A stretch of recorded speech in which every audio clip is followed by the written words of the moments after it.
Da da da da da da da da da da da da. Hello, everybody. I am John Johnson, and this is Alyssa Lauer, who will be taking your comments and questions and regurgitating them back to me. Is that a word? Regurgitate? I don't think so. It is now. Perfect. That's what she does. She regurgitates. Yes.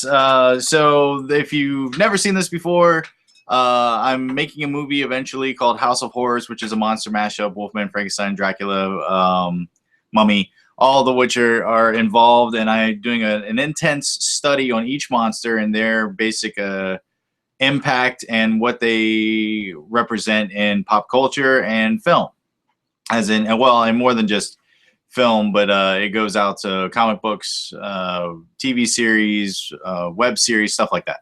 Basically, everything and anything I can basically dig in on each monster. And the monster we are talking about right now is the Invisible Man. If you go to Facebook fan page House of Horrors, you will see the top thing is a big list that has a list of everything that I'm studying. If you want to study along with me, and we could talk about it live on the show. I'm going to go through, I'm in additional studies at this point of the Invisible Man. I'm going to go through, I've gotten through 5 of the 16. The last 10 will have to be done in the final Invisible Man show before we move on to, I believe, the Mummy.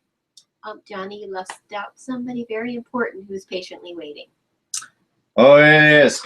Our mascot is Nigel, who usually visits us, and there's a little black cat who comes in.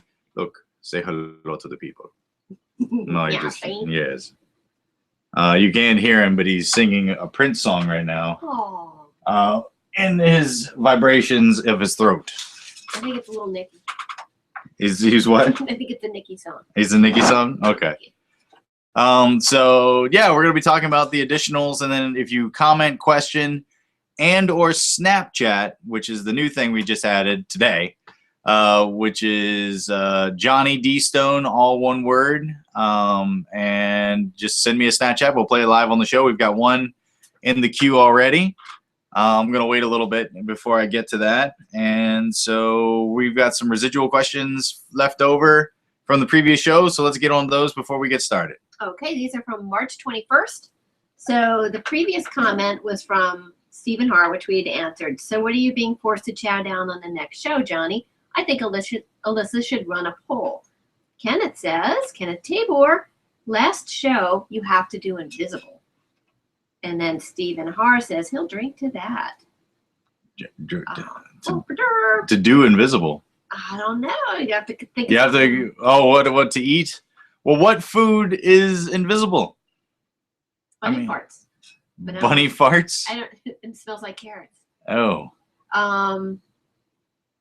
Yeah, we have to. If anybody comes up with something in the end of the show, I will eat that. The only thing I can think is like a gelatin, because you can't see through. What I guess or that's clear. Like, none of the invisible. A canned ham or Spam, there's that clear fatty stuff on it. What the hell are you talking about? Why would you even? Don't listen to her. Jeez. I'm trying to think of clear stuff. Well, that's where you go. Cans of Spam. That's what I was thinking. Other than some cool, refreshing water, like I'm having. I am not on a Red Bull kick today. This is the Mick Cafe, which is funny. It sounds like an Irish. It's not too bad though, because they actually mix in all your sugar and your cream for you. They don't do it well, because I don't think they're expecting to do it. Maybe the morning crew is a little better at it. But like they just poured everything in and didn't stir it. So like I took a couple sips before I realized I needed to stir the drink. But yeah, so I'm really off topic. Did you want to finish up with the 21st? Yeah, let's do this one to get that out of the way. All right, Stephen Har, will you be going for a gothic theme for your movie?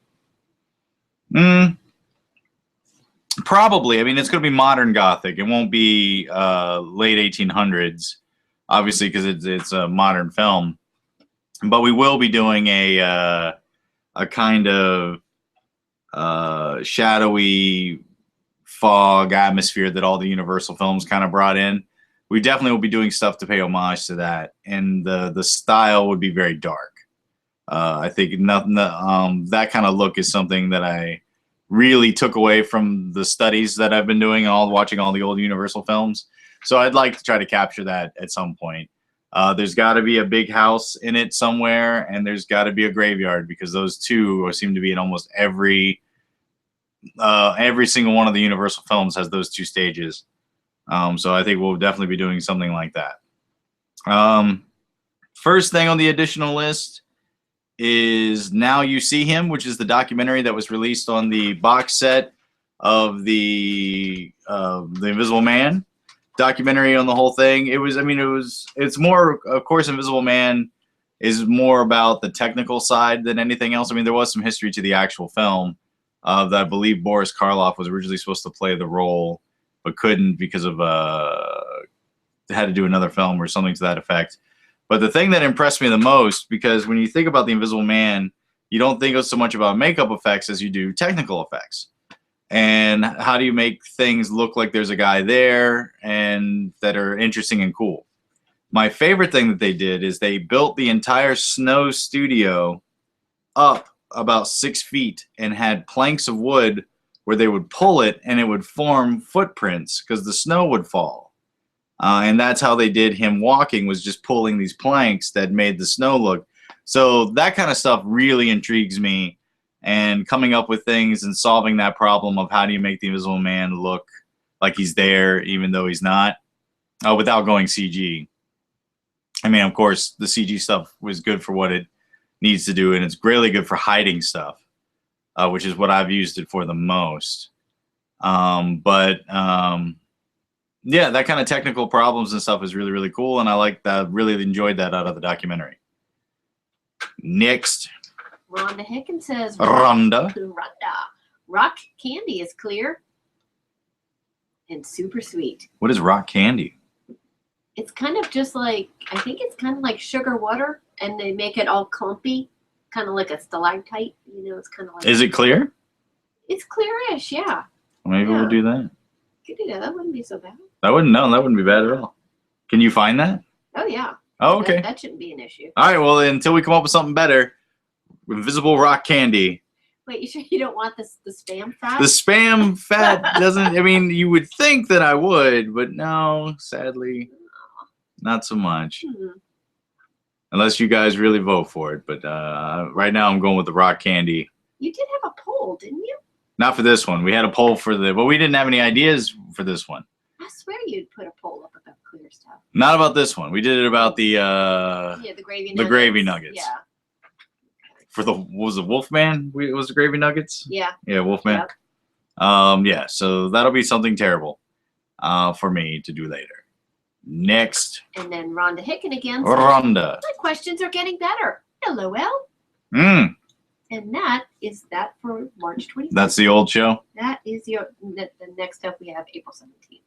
Oh, okay. Yeah, so we're not too far off. All right, well, I'll do the next thing. The next one is Universal Film, which is a part of the line. It's still connected, even though they're weird and ridiculous, but it's Abbott and Costello Meet the Invisible Man, which I can't remember. I believe it was somebody related to Griffin was the guy who does the experiment on himself.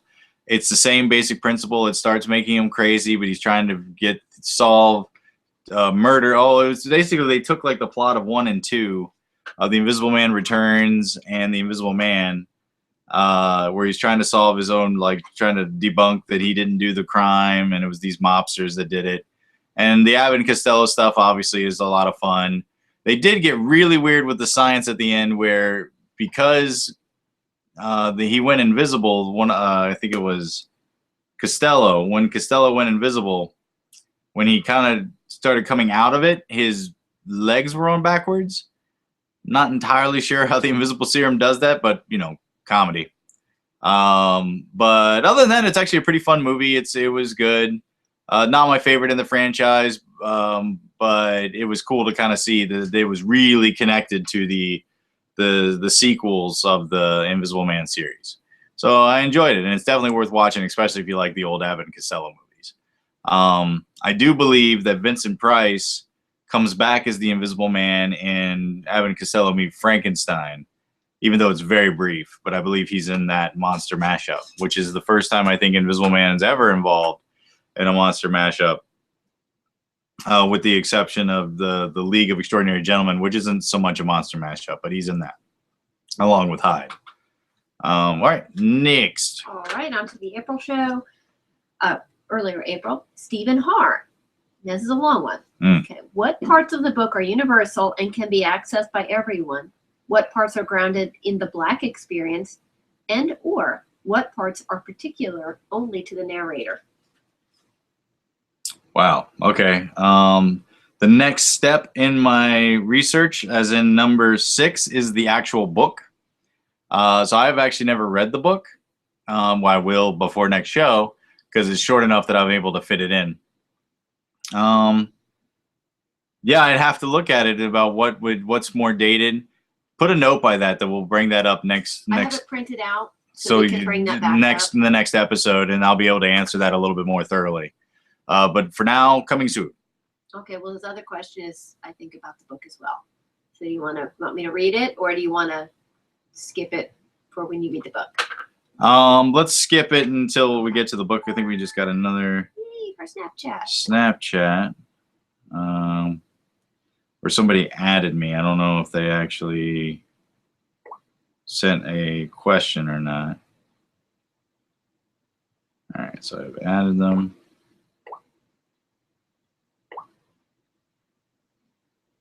All right, so forgive me. I'm a little new to this. I'm going to play our first Snapchat, which is loading, which was there like a little bit ago. Let's see. I'll have to figure out how to do this. Think you hold on it? No. Nope, that's responding. I will figure it out in a second. It's loading for some reason, but we have one in the queue. Once it finishes loading, we'll be able to play it. I don't know what's happening. So let's do the next question. Okay, perfect. Stephen Haar, of all the projects you've done thus far, which is your favorite? That's hard to say. I mean, there's so many that I like for so many different reasons.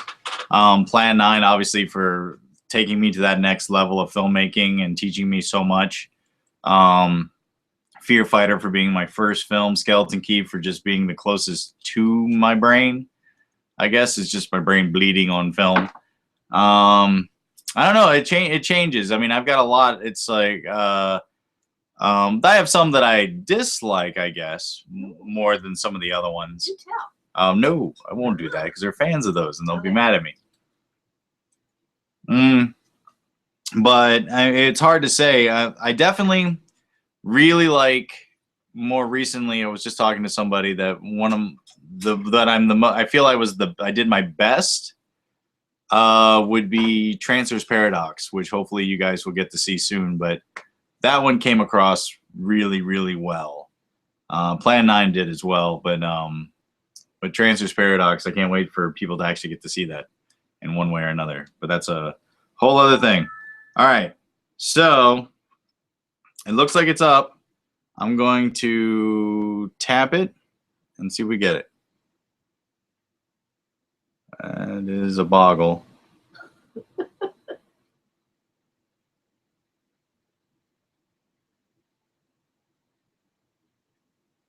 I have no idea what that. I think there was a Superman boggle or press and hold to replay. Will it let me replay it? It's an Ash boggle. That's cool. See, you guys see that? Yeah. That's pretty funny. Welcome to Snapchat. That was very nice. Thank you, Clayton. That was very cool. So if anybody else wants to Snapchat, I'm kind of figuring it out. Yeah, so next question. Next question is Stephen Haar. Stephen. Do you enjoy acting in both your projects and others? Yeah, I mean, I like acting probably in my when I'm the boss. It's a lot easier because I mess up my lines a lot, and there's no one really to get that mad at me. I act in a lot of other people's films, but the thing about it that's difficult is I'm usually only there like one day, and so they usually give me all the exposition. So I'm usually telling what the whole movie's about, and this has happened to me maybe 12 times. So it's definitely a thing where and so they give me so much dialogue. Think the I mean, I'm happy to do it, but it's always a lot of work.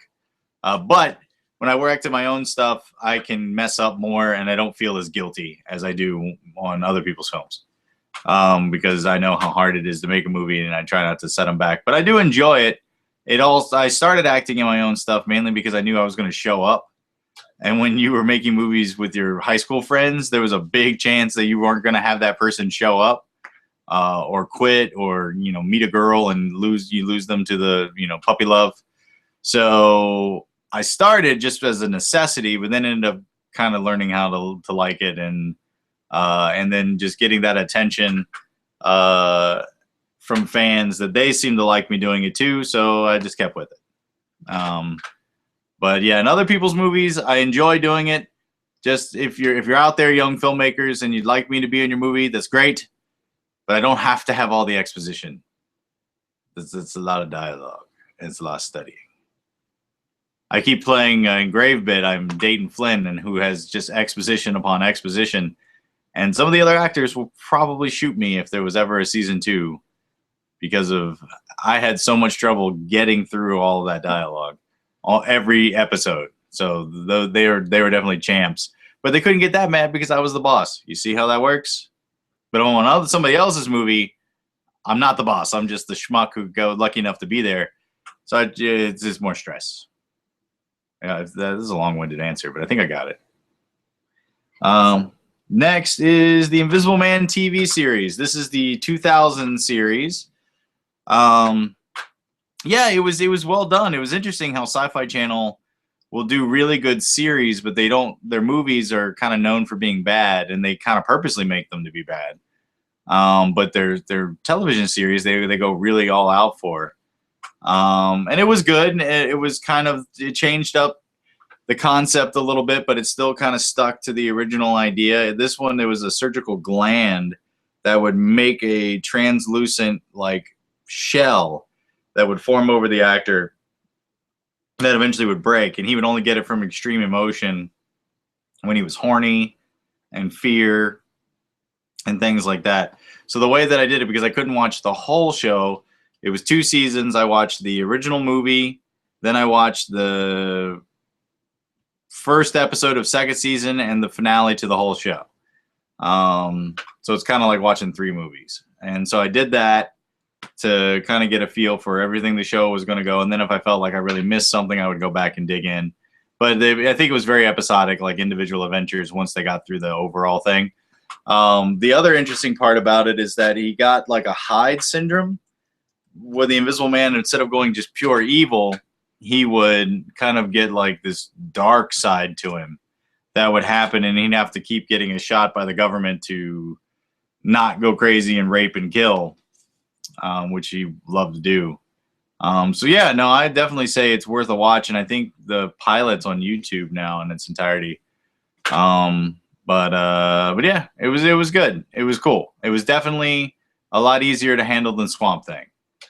Swamp Thing had some good moments. Swamp Thing had a lot of weird moments, and Swamp Thing had a lot of hurt moments. It was some hurt. I couldn't even finish it. I think I gave up in the middle of. That was when I was like, I'm gonna watch every episode.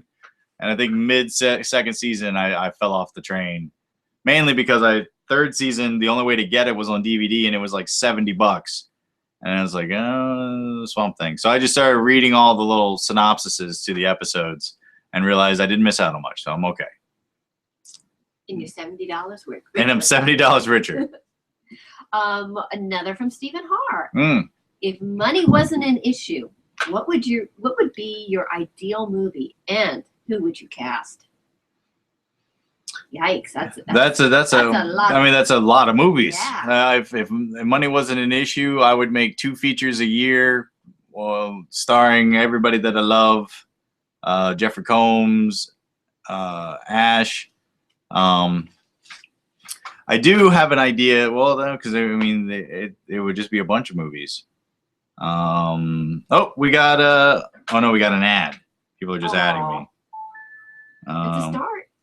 Yeah, they're figuring it out. Oh, we got 2 ads. Are you sure you want to remove as a friend? No.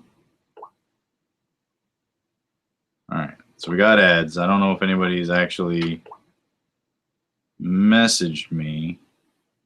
All right, nobody's messaged me, but I'm getting ads, so it could happen. It could happen.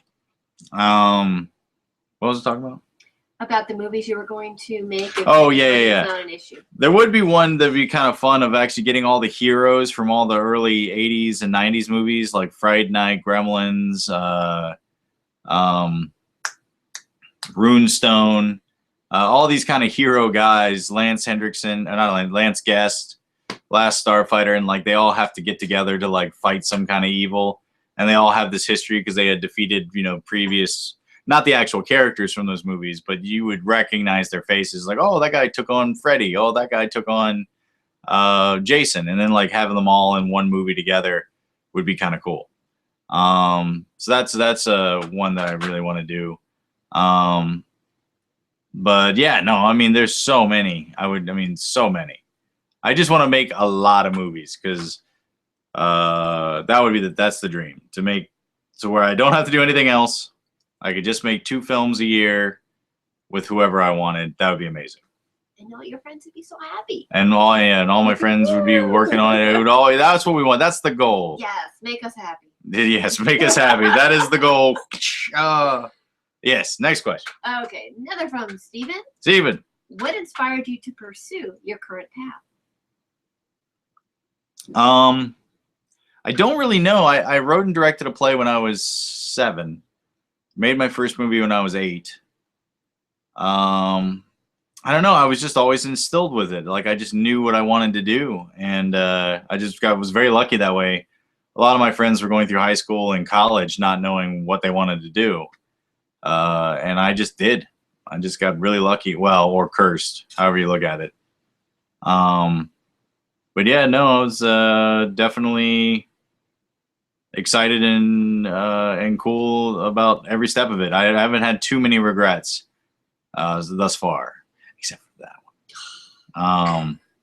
But no. I mean, I wouldn't recommend it for everybody because you have to swallow your pride and money, and it's not the easiest in the world. But when those good moments are so good, it just keeps you going.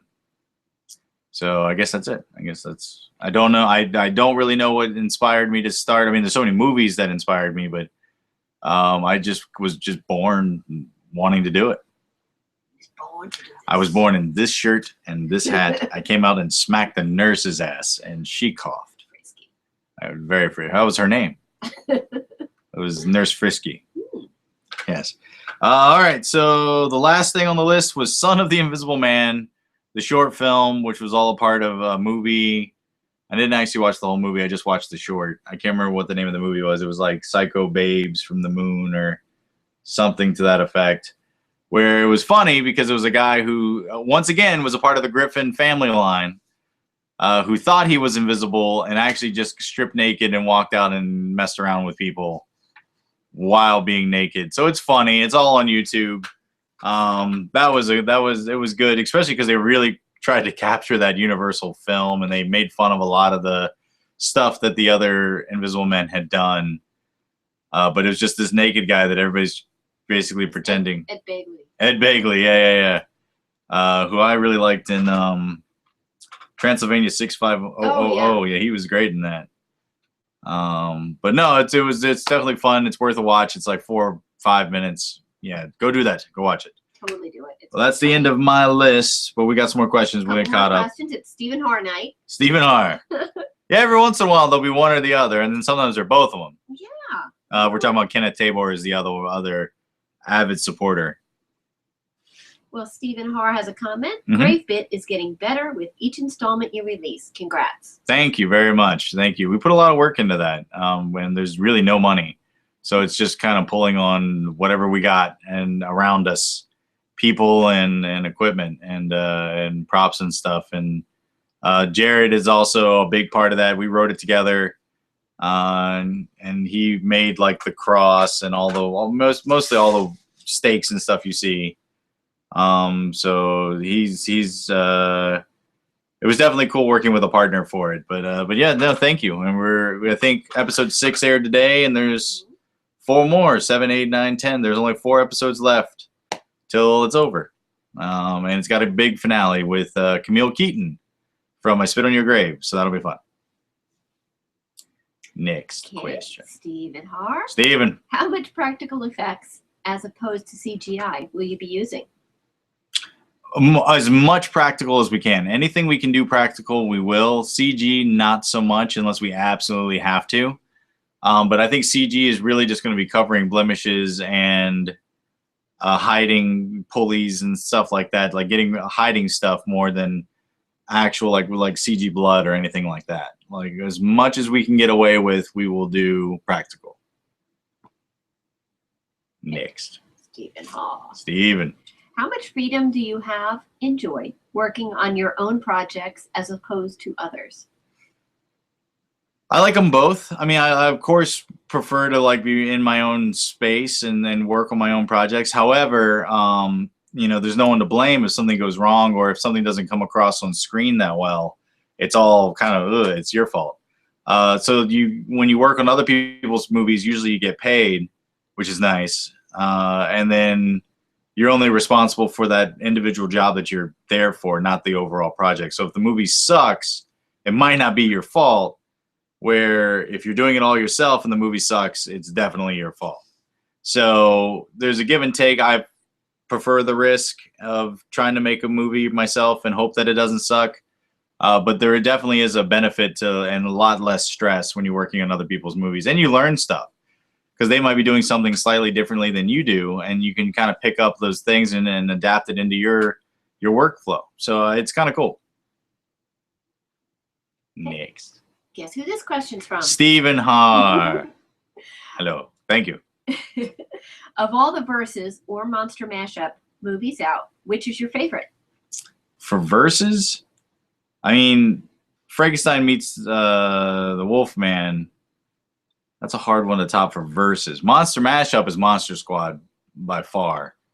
That's definitely my favorite. But I guess Versus, and now at this point, there's so many I haven't seen that I'm gonna see when I get to that part of my studies. I really want to hurry up and get through Bride because Mariah for my birthday just got me the Bride of the Reanimator box set from England, which has like 3 versions of the movie. And I'm gonna hold and wait to watch until I'm doing my Bride study, so it has that much more. But then after that, it's Versus and then Monster. So I guess right now, if I had to say it, this will probably change next year when I'm doing these. But I would say Frankenstein meets the Wolfman is the Versus, and Monster Squad for the Monster Mashup. Next question. All right, this is the last one I have. All right. Oh, there goes another one.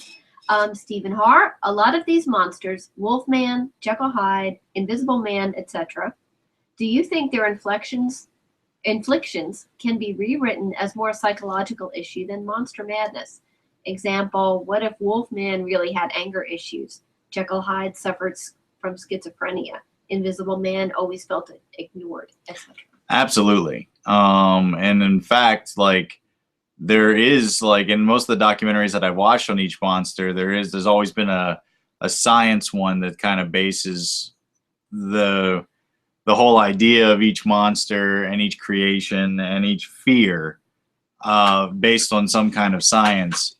So yeah, I absolutely, you could totally do something like that. It might not be as fun as a romp, but it might be more of a heavy drama. But yeah, oh yeah, absolutely. You could definitely do that. All right, next question. Next question is Stephen Har. Stephen. Thank you for watching the show. I see we have 1 viewer. That must be you. Thank you, Stephen. Thank you. It gets like 100 views, but no one watches it when we actually do it, except for Stephen and Ken and Rhonda on occasion. And Rhonda, yep. If you are able to work in arrangement with him, would you cast Kane Hodder in your film? Absolutely. I've had dinner with him before. Super nice guy. Very genuine, down to earth. And just like, I've met a lot of other celebrities of his level, and they kind of have a lot of ego to him, but in a bad way, because you always have to have some ego, but sometimes their ego is a little too strong. But it wasn't really like that with him. He was very friendly, very cool to talk to, and I would totally do Kane Hodder. I would do Kane Hodder. Oh yeah. I would cast Kane. Well, fuck it, I'll do him anyway. But all right, well, that's the end of our show. No, Oh, we have one more. Not so fast. You Rhonda said Hicken. Rhonda. I'm here, she said. Oh no. Yes. We're So ending. she's here, and then Give me your question. We have a question, and that was it from her. Oh, So okay. maybe she'll Hello, come up with Rhonda. something. But Stephen Haar, have you heard about the film Death House? How do you feel about the film dubbed The Expendables of Horror? We'll wait and see. It's cool to put all those people in there. There was, I think, the House of Usher. I think was what it was called. That in the '70s that had Vincent Price, Peter Cushing, Peter Lorre, and Christopher Lee. I think it was House of Usher, or The Fall of Usher, or something like that. That was great. And so, I mean, we'll see. I hope they're not putting too much on it, and it might. Hopefully, it'll be better than The Expendables. There's a hope. But I'll definitely watch it because they've got my money. So we shall see. But I'm trying not to get too excited about it just in case, because there's been a lot of letdowns lately with movies. So I'm trying to love them, but don't let them get inside the armor. So we'll see. But I'll definitely watch it. Do we have any more? Check in. Let's see. I just did a screen refresh. Okay. What's happening? I think that's it. That's it. Any other questions that come in after this, we will put onto the next show, because we're gonna, which I will schedule probably a month away for The Last Invisible Man, and we'll try to have a guest. And rock candy. And rock candy. Apparently, we're gonna do some invisible rock candy. Thank you, Rhonda, for being nice about it and not spam parts or spam fat or whatever that she had. Yeah. But yeah, guys, thanks for watching, and we will keep you abreasted. We will keep you covered in breasts by the next episode. Da da da da da da da da.